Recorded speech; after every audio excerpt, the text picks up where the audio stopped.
Oh, ganyan yung kalakas yung lindol dito ngayon sa Japan, oh. Ayun oh, tingnan nyo. Ayun. Puta na, nabagsak ko. Bagsak ang bahay. Bagsak yung bahay. Ang kuryente. Kuya, buti nakalabas. Nakano na tayo. Oy! Bagsak lang yung ano, oh. Tayo, Des. Ay, bagsak pala lahat, oh. Yung gamit natin, Denver. Denver!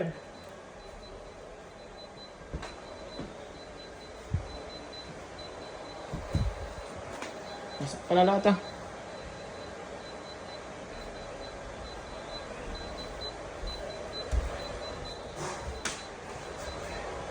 May aftershock pa rin mga ka-farmers. Sobrang lakas ng lindol ngayon dito sa amin. Sa Yatsushiro po yung pinaka-center yata sa Kumamoto. Yan, mga tumba-tumba rin yung mga gamit ko. Sobrang init kasi ngayong araw. Yan, mga tumba-tumba lahat yung gamit namin, no? Yan, yan, yung mga machine, no? Mga nakatumbahan lahat. Yung kalsada namin, sira-sira. Oh. Buti kami okay naman. Nasa labas kami kanina. Pero nakakatakot pala. Ano, wasak na ito. Yung mga bike natin, no? Doon sa likod. Taas.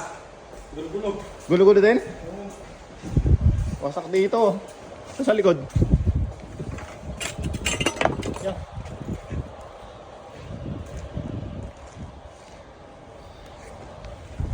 Ayun, wasak din yun, no? Ay, pati motor. Pati motor. Yung mga bike ko. Mga nagbola po yung ano namin, mga bike, tumba lahat. Sobrang lakas ng ano. Lindolo. Ito. Si Mabis. Yung mga tingnan yung mga lupa umangat. Sabi yung inang to.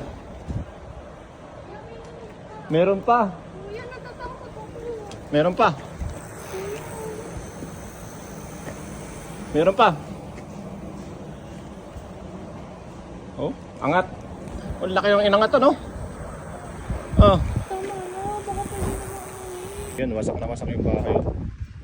Ito mga ka-farmers yung kalsada namin, no? Napakalaki ng ibinaba, yung tubig. Yan, dito na duman sa kalsada kasi nasira nga. Tapos yung poste ng kuryente, yung greenhouse namin, montek nang bumagsak ay, no? Mga sibak-sibak na yung mga poste, mga nakatagilid. Tingnan nyo hanggang doon.